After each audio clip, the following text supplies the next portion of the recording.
Japan का नाम सुनते ही फौरन हमारे जहन में bullet trains, technology, anime, robots, capsule hotels, vending machine, low crime rate और ऐसे कई सारे चीजें आते हैं। एक और चीज जो जापान को दूसरे मुल्कों से अलग करता है वो ये कि सबसे ज्यादा आबादी वाले कंट्रीज में से एक होने के बावजूद जापान में बेघर अफरादों की तादाद तकरीबन 0% है, जबकि यूएसए में लोग बेघर होने के बहरान से गुजर रहे हैं, जहां हर साल सड़कों पर रहने वालों लोगों की आबादी बढ़ती जा रही है। इस वीडियो में हम जानेंगे कि आखिर जापान ने ऐसा कौन सा काम किया है कि वहाँ बेघर अफराद तकरीबन ना के बराबर है। क्या वाकई में ऐसा है और या फिर हमसे कुछ छुपाया जा रहा है? आज हम जापान के इस दावे के पीछे जो डार्क रियलिटी है उसको समझेंगे। जापान के ऑफिशियल्स के मुताबिक जापान में 125 मिलियन लोग रहते हैं, जिसमें से सिर्फ 3000 लोग बेघर हैं, जो कि 125 मिलियन के हिसाब से 0.003 बनते हैं। ये एक बहुत ही कम तादाद है बनिस्बत उन मुल्कों की जो वहाँ भी बेघर अफरादों की तादाद बहुत कम है, जैसे स्विट्जरलैंड, जिसके पॉपुलेशन के हिसाब से बेघर अफरादों की तादाद 0.02% है, जो अब भी जापान से ज्यादा है। लेकिन सवाल ये है कि आखिर कैसे जापान ने स्विट्जरलैंड जैसे डेवलप्ड कंट्रीज को बेघरी मिटाने में शिकस्त दी है।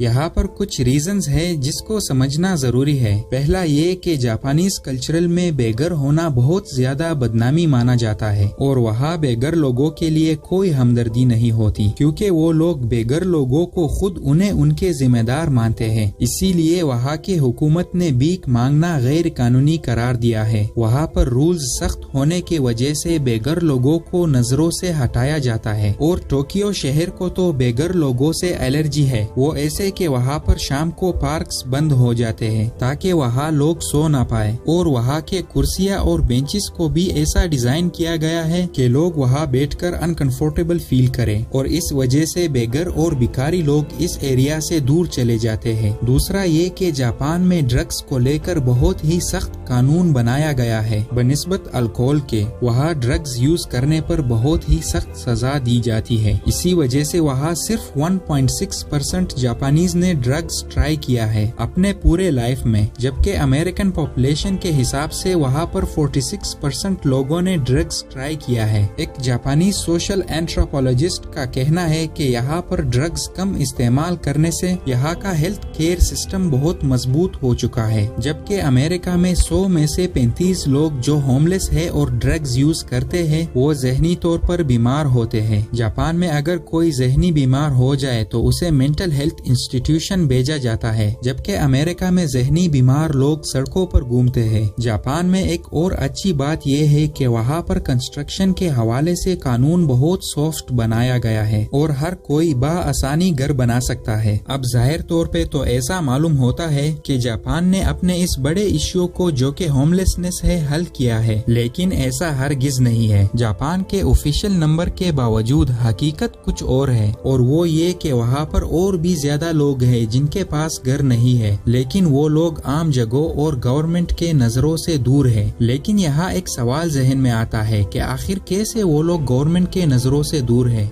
इसको समझने के लिए हमें थोड़ा पीछे जाना होगा। दोस्तों, 1990s में जापान को एक इकोनॉमिक झटका लगता है जहां स्टॉक और रियल एस्टेट मार्केट गिर जाता है। तब वहां पर मामूली तनख्वाह के साथ एक रेगुलर जॉब करना बहुत मुश्किल हो गया था। लाखों लोगों को कम पैसों पर टेम्पररी और पार्ट टाइम जॉब मिलता था। बहुत से लोग अपार्टमेंट में नहीं रह सकते थे क्योंकि उसके पास रेंट के पैसे नहीं होते थे, लेकिन फिर भी वो लोग पूरा कोशिश करते थे कि सड़क पर ना आए, और इस तरह इन लोगों को जापान के लॉस्ट जनरेशन का नाम दिया गया। जापान में बहुत अरसे से 24 घंटे इंटरनेट और मंगा कैफे का एक नेटवर्क है जहां लोग घंटे के हिसाब से पे करते हैं और जब तक चाहे वहां रह सकते हैं। और 1990 से बहुत से जापानियों ने यहाँ रहना शुरू कर दिया। इनके पास बिस्तर नहीं होते, लोग अक्सर कंप्यूटर क्यूबिकल्स में सोते हैं, और वक्त गुजरने के साथ साथ कैफे ने अपने सर्विसेज भी बढ़ा लिए और लोगों के लिए खाने पीने और शावर करने का सहूलत भी ऑफर किया। और इस तरह आहिस्ता आहिस्ता इन कैफेज ने पेश پیش رفت کی، یہاں تک کہ اب یہاں کے ایک چھوٹے سے بوتھ کے ایک نائٹ کے 17 سے 28 $US لگتے ہیں۔ وہ لوگ جو نیٹ کیفے میں رہتے ہیں اکثر پارٹ ٹائم جاب بھی کرتے ہیں اور اس سے اتنی کمائی نہیں ہوتی کہ یہ لوگ ایک اپارٹمنٹ کرائے پر لے لیں۔ یہ لوگ صرف اتنا کماتے ہیں کہ انٹرنیٹ کیفے میں رات کو صرف چند گھنٹے گزار سکیں۔ اس نیٹ کیفے ریفیوجیز کے پاس نہ تو گھر ہے اور نہ ہی پرماننٹ ایڈریس۔ ان لوگوں کو زندگی کے کئی سہولیات سے نکال دیا گیا ہے، لیکن ان لوگوں کو دیکھا جائے تو بالکل ایسا نہیں لگتا کہ ان پر یہ سب بیت رہی ہے۔ یہ لوگ باہر سڑکوں پر سونا پسند نہیں کرتے۔ یہ لوگ وہ سب کوششیں کرتے ہیں جو ان کے بس میں ہوتے ہیں اور بہت ہی کلین اور باادب رہتے ہیں۔ یہی وجہ ہے کہ جاپان میں بے گھر افرادوں کے گورنمنٹ اسٹیٹسٹک کم سمجھا جاتا ہے۔ وہاں پر ایک نان گورنمنٹ آرگنائزیشن کا اندازہ ہے کہ جاپان میں سڑکوں پر رہنے والے لوگوں کی حقیقی تعداد حکومت کے اندازے سے کم از کم 3 گنا زیادہ ہے، اور وہ بھی سائبر کیفے کے بے گھر لوگوں کو شمار کرے بنا۔